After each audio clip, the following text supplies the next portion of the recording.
السلام علیکم ورحمۃ اللہ وبرکاتہ۔ جب حاجی حج کے لیے جاتے ہیں اس وقت کتنی خوشی ہوتی ہے۔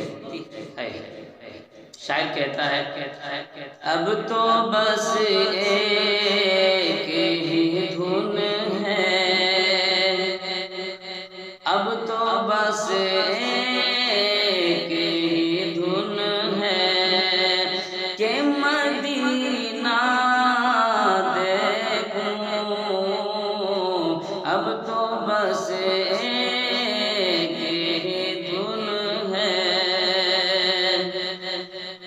کعبہ دیکھوں کہ وہ روضہ کہ وہ زمزم دیکھوں،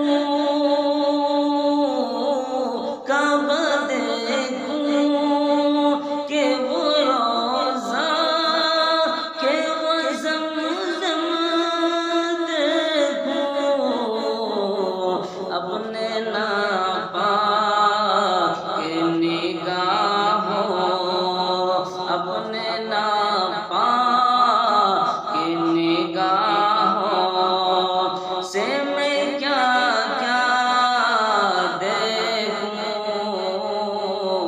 اپنے ناپاک نگاہوں۔ اور حضرات، اور جب حاجی حج کو جاتے ہیں سارے ارکان پورے کر لیتے ہیں، اچھی طریقے سے لبیک اللہم لبیک کی صدا لگا لیتے ہیں، اللہ میں حاضر ہوں، جانو دل سے حاضر ہوں، تیرے دربار میں حاضر ہوں۔ اس کے بعد اللہ سے ہاتھ اٹھا کر یہ کہتے ہیں، کیا کہتے ہیں؟ میرے مولا میری نظروں کی حفاظت فرما، میرے مولا میری نظروں کی حفاظت فرما،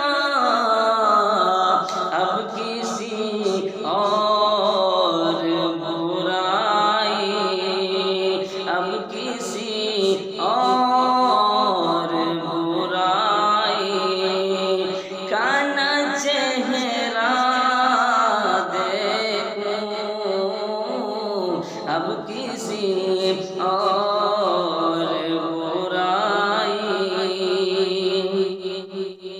اور جب کوئی حاجی حج کے لیے جاتے ہیں اور ان کے سامنے میں کچھ غریب لوگ ہوتے ہیں جن کے پاس اتنا پیسہ نہیں ہوتا ہے کہ وہ بھی حج کو جا سکے، توشہ کے لیے پیسہ نہیں ہوتا، ساتھ میں سفر کے لیے پیسہ نہیں ہوتا، تو وہ کیا کہتا ہے؟ اپنی غربت